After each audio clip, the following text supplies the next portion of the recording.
ഫേസ്ബുക്കിലൂടെ ജ്യോതി ശ്രീധർ എന്ന് പറയുന്ന ഒരു അധ്യാപികയുടെ ഒരു പോസ്റ്റ് വരുന്നു.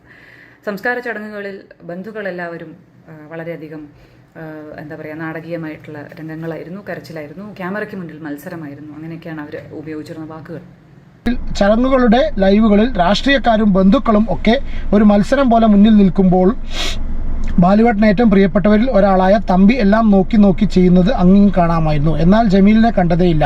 പിന്നെ ഏതോ ഒരു ചാനൽ പലരും ഷെയർ ചെയ്ത് കണ്ട JB ജംഗ്ഷന്റെ ബാലഭാസ്കർ എപ്പിസോഡുകൾ എന്നും എൻ്റെ സ്വകാര്യ അഹങ്കാരമാണ്, വലിയൊരു കാരണമുണ്ട് അതിന് പിന്നിൽ എന്നും പറഞ്ഞിട്ട് ഇവരൊരു പോസ്റ്റ് ചെയ്തിട്ടുണ്ട്. ജോൺ ബ്രിട്ടാസുമായുള്ള എൻ്റെ അടുത്ത സൗഹൃദത്താൽ JB ജംഗ്ഷന്റെ തുടക്ക കാലഘട്ടങ്ങളിൽ എനിക്ക് വ്യക്തിപരമായി അറിയാവുന്ന ചില അതിഥികളെ കുറിച്ചുള്ള വിവരങ്ങളും. നമസ്കാരം. ജസ്റ്റിസ് ഫോർ ബാലഭാസ്കർ, സമയവും സാക്ഷികളും എന്ന് പറഞ്ഞിട്ട് ബാലഭാസ്കറിന്റെ കസിൻ അവരുടെ യൂട്യൂബ് ചാനലിലൂടെ ഇന്നലെ ഒരു വീഡിയോ ചെയ്തിരുന്നു. ആ വീഡിയോൻ്റെ ഒരു ചെറിയൊരു പോർഷനാണ് ഞാൻ ഇപ്പോൾ ഒന്ന് റിയാക്ഷൻ എടുക്കുന്നത്. ഒരുപാട് കാര്യങ്ങൾ ആ വീഡിയോയിൽ ഡിസ്കസ് ചെയ്യാനുണ്ട്. പക്ഷേ ഈ ഒരൊറ്റത്തിൽ നമ്മൾ ഈ ഒരു വീഡിയോയിൽ ഡിസ്കസ് ചെയ്യുന്നത്, ആ വീഡിയോയിൽ പറയുന്നുണ്ട് ഈ ജോൺ ബ്രിട്ടാസുമായിട്ട് ബാലഭാസ്കറിൻ്റെ ഒരു അഭിമുഖം. ഒരുവിധം എല്ലാവരും കണ്ടിട്ടുണ്ടായിരിക്കും. ജോൺ ബ്രിട്ടാസും അഭിമുഖം ചെയ്യുന്നു, ആ ഇൻ്റർവ്യൂ പ്ലസ് അതിൽ ഈ ലക്ഷ്മി എന്ന് പറയുന്ന അവരുടെ വൈഫ് വരുന്നതും അവിടെ ബാലഭാസ്കറിൻ്റെ ക്യാരക്ടറിനെ കുറിച്ച് സംസാരിക്കുന്നു. ആൾ എത്രത്തോളം എക്സ്ട്രീമാണ് ചില സമയത്ത്. അതായത് ആളുടെ ക്യാരക്ടറിനെ എനിക്ക് തോന്നുന്നു ബാലഭാസ്കർ പോലും അറിയാതെ ആ ഒരു വ്യക്തിയുടെ ക്യാരക്ടറിനെ സമൂഹത്തിന് മുന്നിൽ ഒരു വേറൊരു രീതിയിൽ മോൾഡ് ചെയ്യുന്നത് പോലെ ഒരു ഇൻ്റർവ്യൂ ആയിട്ട് എനിക്കത് അന്നും ഫീൽ ചെയ്തു. പ്രത്യേകിച്ച് ഇപ്പോൾ പല ആൾക്കാരും ഡിസ്കസ് ചെയ്യുന്ന സമയത്ത് നമ്മൾ കാണുമ്പോൾ നമുക്കത് ഫീൽ ചെയ്യുന്നുണ്ട്. അപ്പോൾ ഇത് റിലേറ്റഡ് ആയിട്ടുള്ള കുറച്ച് കാര്യങ്ങൾ ഈ പ്രിയ എന്ന് പറഞ്ഞ അവർ മാം കുറച്ച് കാര്യങ്ങൾ സംസാരിക്കുന്നുണ്ട്. പ്ലസ് അവരതിലൊരു ഫേസ്ബുക്ക് പോസ്റ്റിൻ്റെ കാര്യം പറയുന്നുണ്ട്. ജ്യോതി ശ്രീധർ എന്ന് പറഞ്ഞിട്ട് അന്ന് ഈ JB ജംഗ്ഷൻ്റെ ഇതിൻ്റെ സ്ക്രിപ്റ്റ് എഴുതിയിട്ടുള്ള ഒരു ലേഡിയാണ് ജ്യോതി ശ്രീധർ. ഇവർ ബാലു മരിച്ച സമയത്ത് 2018 ഒക്ടോബറിൽ ഇട്ടിട്ടുള്ള ഒരു ഫേസ്ബുക്ക് പോസ്റ്റുണ്ട്. ആ ഒരു പോസ്റ്റും ഈ JB ജംഗ്ഷനും ഇതെല്ലാം കൂടി കണക്ഷൻ തോന്നുന്ന സമയത്ത് നമ്മൾ എന്താണോ നമ്മുടെയൊക്കെ മനസ്സിലുള്ളത് ബാലുവിൻ്റെ മരണം സംബന്ധിച്ചുള്ളത് അതിനൊക്കെ ഒന്നും കൂടി കൂട്ടി ഉറപ്പിക്കുന്ന കാര്യങ്ങളാണ് ഇപ്പോൾ ഈ ഒരു സംഗതിയൊക്കെ കാണുമ്പോൾ നമുക്ക് മനസ്സിലാവാം. അപ്പോൾ ഞാൻ ആ ഒരു വീഡിയോയിൽ ചെറിയ ക്ലിപ്പ് പ്ലേ ചെയ്യാം. അതിനുശേഷം ആ റെലവൻ്റ് ആയിട്ടുള്ള ഇവർ പറഞ്ഞിട്ടുള്ള ഒരു ഫേസ്ബുക്ക് പോസ്റ്റുണ്ട്. ആ പോസ്റ്റും കൂടിയാണ് ഞാൻ ഈ ഒരു വീഡിയോയിൽ ചർച്ച ചെയ്യുന്നത്. ഏതായാലും നമുക്കൊരു വീഡിയോ ക്ലിപ്പ് ഒന്ന് കാണാം. ഭാസ്കറിന് വേണ്ടി മാത്രമല്ല കുടുംബം അവിടെ നിന്നിരുന്നത്. ഹോസ്പിറ്റലിൽ അഡ്മിറ്റ് ആയിരുന്ന എല്ലാവർക്കും വേണ്ടിയും അവരുടെ ഓരോ അപ്ഡേറ്റ്സും അറിഞ്ഞുകൊണ്ട് അവരുടെ ആവശ്യങ്ങൾക്കനുസരിച്ച് പ്രവർത്തിച്ചുകൊണ്ട് ഞങ്ങൾ എല്ലാവരും നിന്നാണ്. ആ സർജറിയുടെ സമയത്ത് ലക്ഷ്മിയുടെ അനിയനെ, വീട്ടിലേക്ക് മടങ്ങിയിരുന്ന ലക്ഷ്മിയുടെ അനിയനെ വിളിച്ചപ്പോൾ ഞാൻ ഇന്ന് ക്ഷീണിതനാണ്, ഇനി വരുന്നില്ല, അവിടെ കാര്യങ്ങൾ നടക്കട്ടെ എന്നാണ് വളരെ ലാഘവത്തോടെ അദ്ദേഹം പറഞ്ഞത്. നേരിട്ടുള്ള സംഭാഷണത്തിന്റെ കാര്യമാണ് ഞാൻ പറയുന്നത്, ഞങ്ങളുടെ കുടുംബാംഗവുമായി. അപ്പോൾ ഇങ്ങനെയൊക്കെ ഇരിക്കെ ആണ് ഒക്ടോബർ 2 മുതൽ ഞങ്ങൾക്ക് അവിടെ പ്രവേശനമില്ലാതാകുന്നത്. ഒക്ടോബർ 2 സംസ്കാര ചടങ്ങുകളൊക്കെ കഴിഞ്ഞ് 6 ഫേസ്ബുക്കിലൂടെ ജ്യോതി ശ്രീധർ എന്ന് പറയുന്ന ഒരു അധ്യാപികയുടെ ഒരു പോസ്റ്റ് വരുന്നു. സംസ്കാര ചടങ്ങുകളിൽ ബന്ധുക്കളെല്ലാവരും വളരെയധികം എന്താ പറയുക, നാടകീയമായിട്ടുള്ള രംഗങ്ങളായിരുന്നു, കരച്ചിലായിരുന്നു, ക്യാമറയ്ക്ക് മുന്നിൽ മത്സരമായിരുന്നു, അങ്ങനെയൊക്കെയാണ് ഉപയോഗിച്ചിരുന്ന വാക്കുകൾ. പക്ഷെ കുറച്ചുപേർ അവിടെ വേദനയൊക്കെ കടിച്ച് അമർത്തി ഇരുന്നു. ബാലുചേട്ടന്റെ തമ്പി, ബാലുചേട്ടന്റെ ജമീൽ എന്ന് പറഞ്ഞ മറ്റൊരാള്. പിന്നെ അങ്ങനെ ഇങ്ങനെ പറഞ്ഞ് വീണ്ടും കുടുംബത്തെ കുറെ കുറ്റം പറഞ്ഞ് വല്യമ്മാവനെ മാത്രം എങ്ങും തൊടാതെ കുറച്ചൊന്ന് പുകഴ്ത്തി. പിന്നെ ഈ പറഞ്ഞ വ്യക്തികളെ അങ്ങേയറ്റം പുകഴ്ത്തിയൊക്കെയാണ് അവർ സംസാരിച്ചിരുന്നത്. ഇന്നലെയൊക്കെ ഒരുപാട് പ്രാവശ്യം മെൻഷൻ വന്ന ബാലഭാസ്കർ ഏറ്റവും അധികം കുടുംബത്തെ കുറിച്ച് മോശമായിട്ട് സംസാരിച്ചിട്ടുണ്ട്, ട്രബിൾഡ് ചൈൽഡ്ഹുഡിനെ പറ്റി സംസാരിച്ചിട്ടുണ്ട്, എക്സ്ട്രീം സ്വഭാവത്തെ പറ്റി സംസാരിച്ചിട്ടുണ്ട് എന്നൊക്കെ പറയുന്ന ആ ഒരു വീഡിയോ ഉണ്ടല്ലോ കൈരളി TVയിൽ വന്ന JB ജംഗ്ഷൻ. ആ JB ജംഗ്ഷന്റെ സ്ക്രിപ്റ്റ് തയ്യാറാക്കിയ അതേ വ്യക്തിയാണ് ഈ പറഞ്ഞ പോസ്റ്റ് ഇട്ട ആള്. ഇതിലൊക്കെ ബന്ധമുണ്ടോ എന്നുള്ളതും ചിന്തിച്ചോളൂ. യെസ്. അപ്പോൾ ഈ ഒരു ഫേസ്ബുക്ക് പോസ്റ്റിലേക്ക് നമുക്ക് പോവാം. ഓക്കെ, ഇപ്പോൾ ഈ പ്രിയ തന്നെ മാം പറഞ്ഞിട്ടുള്ള ഫേസ്ബുക്ക് പോസ്റ്റിൻ്റെ സ്ക്രീൻഷോട്ടാണ് നിങ്ങളിപ്പോൾ ഈ സ്ക്രീനിൽ കാണുന്നത്.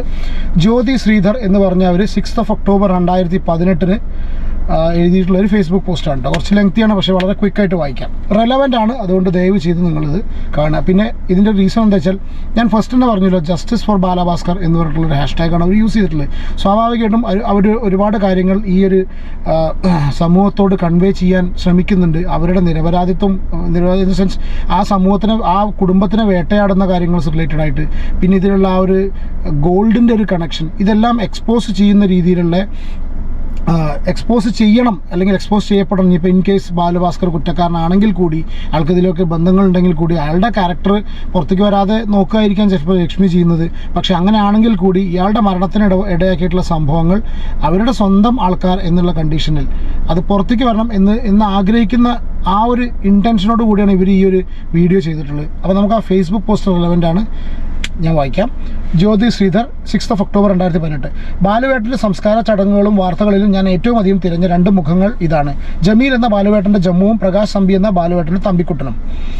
ബാലുവേട്ടന് അപകടം ഉണ്ടായത് മുതൽ സംസ്കാരം വരെ എല്ലാം ഓടി നടന്ന് ചെയ്ത് തമ്പിയാണെങ്കിൽ, ജമീൽ ഞാൻ കരുതിയതുപോലെ തന്നെ ഒരു മൂലയിലേക്ക് ഒതുങ്ങി നിന്ന് ഒന്നും ചെയ്യാനാവാതെ പൊട്ടിക്കരയുകയായിരുന്നു.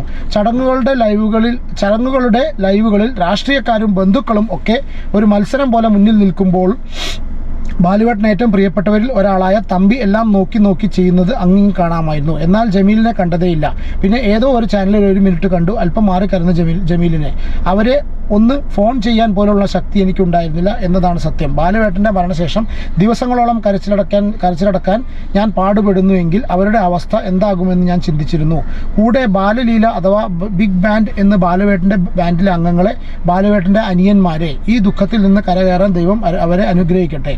സംഗീതവും ചേച്ചിയും കഴിഞ്ഞാൽ സൗഹൃദങ്ങളായിരുന്നു ബാലുവേട്ടനെല്ലാം. ഒരു കടൽ പോലെ ഉണ്ടായിരുന്ന സുഹൃത്തുക്കൾ. അതുകൊണ്ട് തന്നെ ഞങ്ങളുടെ സൗഹൃദത്തെ ഞങ്ങൾ തന്നെ പലപ്പോഴും വിശേഷിപ്പിച്ച് 2 സൗഹൃദ കടലുകളുടെ സൗഹൃദം എന്നായിരുന്നു. നിർത്താതെയുള്ള ബാലുവേട്ടൻ്റെ സംസാരത്തിൽ ബന്ധുക്കൾ അങ്ങനെ വരുമായിരുന്നില്ല. വന്നിരുന്നത് ബാലുവേട്ടൻ്റെ ഗുരുവും അമ്മാവനും പിന്നെ ചേച്ചിയുടെ വീട്ടുകാരും ഒക്കെ ആയിരുന്നു. പകരം ഓരോ സുഹൃത്തിനെയും അക്കമിട്ട് നിരത്തി വിശദീകരിച്ച് എനിക്ക് പരിചയമാക്കി തരുമായിരുന്ന ബാലുവേട്ടൻ. അതിൽ ഏറ്റവും ദൃഢമായ സൗഹൃദം ബാലുവേട്ടൻ പുലർത്തിയെന്ന് ഇവരോടാണ്. ചേച്ചിയും ജമീലിനെ തൻ്റെ 2ാം ഭാര്യയാണ് ബാലുവേട്ടൻ എപ്പോഴും പറയും. ഒരിക്കൽ അത് ചേച്ചിയുടെ മുന്നിൽ വെച്ച് പറഞ്ഞപ്പോൾ ചേച്ചി അത് തിരുത്തി. 2ാം ഭാര്യയോ, അത് ഞാനാണ്, ജമീൽ ആദ്യത്തേത്. അത്രയ്ക്കുണ്ടായിരുന്നു അവരുടെ ആത്മബന്ധം. നിഴൽ പോലെ കൂടെ ഉണ്ടായിരുന്ന ജമീൽ പേര് വിളിച്ച് ബാലുവേട്ടൻ ഒന്ന് നോക്കിയാൽ അതിൽ ബാലുവേട്ടൻ ഉദ്ദേശിച്ചത് മനസ്സിലാക്കി ജമീൽ അത് ചെയ്യും. എല്ലാവർക്കും അറിയാവുന്ന ആ പുഞ്ചിരി ബാലുവേട്ടൻ എപ്പോഴും ഉണ്ടായിരുന്നില്ല എന്നതാണ് സത്യം. ഒരുപാട് മൂഡ് സ്വിങ്സ് ബാലുവേട്ടന് വന്നു പോകുമായിരുന്നു. ആ സമയത്ത് സംസാരിച്ചാൽ ബാലുവേട്ടൻ ചിലപ്പോൾ നിസാര കാരണത്തിന് നന്നായി ദേഷ്യപ്പെടും, ആശ്വസിപ്പിക്കാൻ പറ്റാതെ സങ്കടപ്പെടും. തൻ്റെ നിരാശകൾ പറഞ്ഞുകൊണ്ടായിരിക്കും, അതിനുള്ള പരിഹാരങ്ങൾ ചോദിച്ചുകൊണ്ടിരിക്കും. അതിനെയൊക്കെ ഒന്ന് ബാലൻസ് ചെയ്ത് നിന്നത് ചേച്ചിയോടൊപ്പം തമ്പിയും ജമീലും ബാലലീലയും ഒക്കെയാണ്, ഈ സുഹൃത്തുക്കൾ കേട്ടോ. പ്രത്യേകിച്ച് മറ്റേ കള്ളക്കടത്ത് കേസ് തമ്പി. സിനിമയിൽ ഒരു മുൻനിര സംഗീത സംവിധായകൻ ആകണമെന്നുള്ള ഗ്രാമി ഉൾപ്പെടെയുള്ള ഇൻ്റർനാഷണൽ അവാർഡുകൾ കരസ്ഥമാക്കണമെന്നും ബാലുവേട്ടൻ അങ്ങേയറ്റം ആഗ്രഹിച്ചിരുന്നു. സിനിമയിലുള്ള മോഹം പല സിനിമാക്കാരോടും സംസാരിച്ചിട്ട് ലഭിച്ച നിരാശ ബാലുവേട്ടനെ വളരെ വേദനിപ്പിച്ചിട്ടുണ്ട്. ആ സിനിമാക്കാരൊക്കെ ബാലുവിൻ്റെ മരണം സംഗീതത്തിന് ഒരു തീരാ നഷ്ടമാണെന്ന് എഴുതിയത് കണ്ട് നിർവികാരതയാണ് തോന്നിയത്. ചില വെബ്സൈറ്റുകളിൽ വിഷയദാരിദ്ര്യം മൂലം ബാലുവേട്ടൻ്റെ അടുത്ത സുഹൃത്തുക്കളെ ഇകഴ്ത്തിയും ബാലുവേട്ടൻ്റെ മരണത്തിൽ അവരെ സംശയിച്ചും അടുത്ത ബന്ധുക്കളെ പുകഴ്ത്തിയും, അടുത്ത എന്ന് പറഞ്ഞിട്ട് അവരൊരു ബ്രാക്കറ്റിൽ എഴുതിയിട്ടുണ്ട്, അടുത്ത ബന്ധുക്കളെ പുകഴ്ത്തിയും വാർത്തകൾ കണ്ടപ്പോൾ അത് കൊടുത്തവർക്കിട്ട് 2 കൊടുക്കാനാണ് തോന്നിയത്. ബാലുവേട്ടൻ്റെ ജീവിതത്തെയും സംഗീതത്തെയും മാനസികാവസ്ഥകളെ കുറിച്ചും എന്ത് തേങ്ങ അറിയാമായിരുന്നു അവർക്ക്. ആ സംഗീത ജീവിതത്തെ മുന്നോട്ട് കൊണ്ടുപോകാൻ ചേച്ചിയും ജമീലും തമ്പിയും ബാലലിയും ഒപ്പം സ്മിതയും സജിയും ഒക്കെ എടുത്ത ബുദ്ധിമുട്ടിൻ്റെയും വേദനയുടെയും 7,000 എത്തുമോ ഈ ദുരൂഹ സ്നേഹം. പക്ഷേ വെബ്സൈറ്റിന് അറിയേണ്ടത് ബാലുവേട്ടൻ്റെ സ്വത്തുക്കൾ ആരുടെ പേരിൽ, ഹോസ്പിറ്റൽ ബില്ലടച്ചത് ആരാണ്, ബാലുവേട്ടനെ രാത്രി നിർബന്ധമായും വണ്ടി ഓടിപ്പിച്ചത്, ബാലുവേട്ടൻ്റെ അക്കൗണ്ടിൽ നിന്നും ആരെങ്കിലും കാശടിച്ചു മാറ്റിയിട്ടുണ്ടോ മുതലായ വെറും 3ാംകിട പത്രധർമ്മങ്ങളാണ്.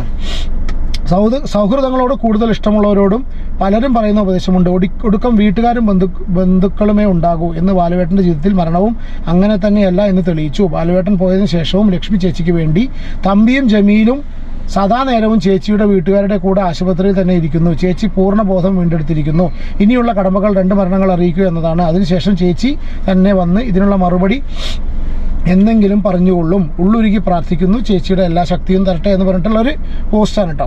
പലരും ഷെയർ ചെയ്ത് കണ്ട JB ജംഗ്ഷൻ്റെ ബാലഭാസ്കർ എപ്പിസോഡുകൾ എന്നും എൻ്റെ സ്വകാര്യ അഹങ്കാരമാണ്. വലിയൊരു കാരണമുണ്ട് അതിന് പിന്നിൽ എന്നും പറഞ്ഞിട്ട് ഇവരൊരു പോസ്റ്റ് ചെയ്തിട്ടുണ്ട്. ജോൺ ബ്രിട്ടാസുമായുള്ള എൻ്റെ അടുത്ത സൗഹൃദത്താൽ JB ജംഗ്ഷൻ്റെ തുടക്ക കാലഘട്ടങ്ങളിൽ എനിക്ക് വ്യക്തിപരമായി അറിയാവുന്ന ചില അതിഥികളെക്കുറിച്ചുള്ള വിവരങ്ങളും അവർക്ക് വേണ്ടിയുള്ള ചോദ്യങ്ങളും ഞാൻ ബ്രിട്ടാസിന് എഴുതി കൊടുക്കുമായിരുന്നു. ബാലുവേട്ടനെ JB ജംഗ്ഷനിൽ കൊണ്ടുവരണം എന്നുള്ളത് എൻ്റെ ഒരു ആഗ്രഹമായിരുന്നു, ഒരു സ്വാർത്ഥത എന്ന് വിളിക്കാവുന്ന ഒന്ന്. അപ്പം അങ്ങനെയൊക്കെ പറഞ്ഞിട്ട് ഒരു കാര്യം എഴുതിയിട്ടുണ്ട്. പിന്നെ ഇനി അതിൻ്റെ ബാക്കിയും കൂടി ഇവർ പറയണ ജസ്റ്റ് കുറച്ച് കാര്യങ്ങൾ കേൾക്കാം. എന്ന് മാത്രമല്ല, JB ജംഗ്ഷനിൽ മറ്റൊരാളുണ്ട്. ബാലുചേട്ടന്റെ ഏറ്റവും അടുത്ത സുഹൃത്തുക്കളെ ഉള്ള ഒരാളായി 18 വർഷത്തെ പരിചയം പറഞ്ഞുകൊണ്ട് അവതരിപ്പിക്കപ്പെടുന്ന വിഷ്ണു സോമസുന്ദരം എന്ന് പറയുന്ന വ്യക്തിയുമുണ്ട്. ബാലുചേട്ടന്റെ ചൈൽഡ്ഹുഡ് ഫ്രണ്ടായിട്ടാണ് വിഷ്ണുവും ലക്ഷ്മിയും CBIക്കും പോലീസിനും ഒക്കെ വിഷ്ണുവിനെ പറ്റി മൊഴി കൊടുത്തിരിക്കുന്നത്. പക്ഷെ ബാലുചേട്ടന്റെ ചൈൽഡ്ഹുഡ് ഫ്രണ്ടായിട്ട് കുടുംബത്തിന് പരിചയമില്ല. ചൈൽഡ്ഹുഡ് എന്ന് പറയുന്നതെങ്കിലും കുടുംബത്തിന് അറിയുന്ന കാര്യമായിരിക്കണമല്ലോ. അപ്പോൾ ബാലുചേട്ടന്റെ മ്യൂസിക് സർക്കിളിലെ ആ ഒരു ഫ്രണ്ട്സ്, ആ ഒരു കൂട്ടുകാരെയൊക്കെ ഞങ്ങളുടെ ഒരുവിധം എല്ലാ ആൾക്കാർക്കും, കുടുംബത്തിൽ എല്ലാവർക്കും പരിചയമാണ്, ഇന്നും പരിചയമാണ്. ഇന്നലെ ഞാൻ ഇതിനെക്കുറിച്ച് ഒരുപാട് പേരോട് സംസാരിച്ച സമയത്ത് അവരുടെ ഭാഗത്ത് നിന്ന് വന്നൊരു സംഭവമാണ്, ഇയാളുടെ ക്യാരക്ടർ വളരെ എക്സ്ട്രീം ആയിരുന്നു. ഇയാൾ ആരും പറഞ്ഞാൽ കേട്ടിരുന്നില്ല, വൈഫ് പറഞ്ഞാൽ കേട്ടിരുന്നില്ല, വളരെ എക്സ്ട്രീം ക്യാരക്ടേഴ്സ്, ഒരുപാട് മൂഡ് സ്വിങ്സിന് ഇതുള്ള വ്യക്തിയായിരുന്നു എന്നുള്ള രീതിയിലാണ് കംപ്ലീറ്റ് എല്ലാവരും മനസ്സിൽ അങ്ങനെയാണ് കിടക്കുന്നത്. അതിന് ഈ ഒരു ഇൻ്റർവ്യൂ ഭയങ്കര കാരണമാണ്. പ്രത്യേകിച്ച് അതിൻ്റെ സ്ക്രിപ്റ്റ് എഴുതി, അപ്പോൾ സ്വാഭാവികമായിട്ടും അതൊരു സ്ക്രിപ്റ്റഡ് ഇൻ്റർവ്യൂ ആണ്. ആ ഒരു സ്ക്രിപ്റ്റ് അവിടെ വന്നു, ആ സ്ക്രിപ്റ്റ് എഴുതിയ വ്യക്തിയുടെ ഒരു ഫേസ്ബുക്ക് പോസ്റ്റ് ചർച്ചയാവുന്നു.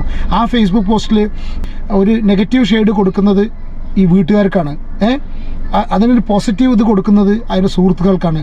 ഈ സുഹൃത്തുക്കളിൽ അതിൽ പരാമർശിച്ചുള്ള പല ആൾക്കാരും പിന്നീട് എന്തിൻ്റെ പേരിലായിരിക്കാം ഇയാൾ കൊല്ലപ്പെട്ട് എന്ന് സംശയിക്കുന്ന ആ ഒരു സംഭവം ഉണ്ടല്ലോ, ഗോൾഡിൻ്റെ സ്മഗ്ലിംഗ് റിലേറ്റഡ് ആയിട്ട്. അപ്പോൾ ഈ ഒരു ഇതിൽ പിടിക്കപ്പെട്ട ഇതുമായിട്ട് ബന്ധപ്പെട്ട ആൾക്കാരാണ്. അപ്പോൾ ഇതൊക്കെയാണ് ഈ ഒരു കേസിനെ ഒന്നും കൂടി സെൻസേഷൻ ആക്കുന്നത്. നമ്മളിതിങ്ങനെ ഓരോ കാലഘട്ടങ്ങളിൽ പറഞ്ഞു പോകുന്നുള്ളത് വീണ്ടും ചർച്ച ചെയ്ത് ഇപ്പോൾ ലേറ്റസ്റ്റ് ആയിട്ട് അർജുൻ പിടിക്കപ്പെട്ട ഒറ്റ കാര്യം കൊണ്ട് മാത്രം കേട്ടോ. അതുകൊണ്ടാണ് നമ്മളൊക്കെ ഈ ഒരു കാര്യങ്ങൾ ചർച്ച ചെയ്യുന്നത്. വീഡിയോ ഷോർട്ടാക്കി വെക്കണം എന്ന് വിചാരിച്ച് കുറച്ച് ലെങ്തി ആയിപ്പോയി. കുറച്ചും കൂടി കാര്യങ്ങൾ ഇതിൽ അവർ പറയുന്നുണ്ട്. അതിന് ബാക്കി കൂടി ഞാനൊരു നെക്സ്റ്റ് ഒരു വീഡിയോ ആയിട്ട് റിയാക്ട് ചെയ്യാന്നിരിക്കുന്നു. നിങ്ങളുടെ അഭിപ്രായങ്ങൾ ദയവ് ഇത് കമൻറ്റ് ചെയ്യുക. വീഡിയോ ലൈക്ക് ചെയ്യണം, ഇഷ്ടപ്പെടുകയാണെന്നുണ്ടെങ്കിൽ ദയവ് ഇത് ലൈക്ക് ചെയ്യാൻ മറക്കരുത്. ഓക്കെ, നിങ്ങളുടെ ഫീഡ്ബാക്ക് അറിയിക്കുക. എന്നാലും നമുക്ക് അടുത്തൊരു വീഡിയോ ആയിട്ട് വരാനുള്ള ഒരു ഇതുണ്ടായിരിക്കുള്ളൂ. Okay, take care and God bless.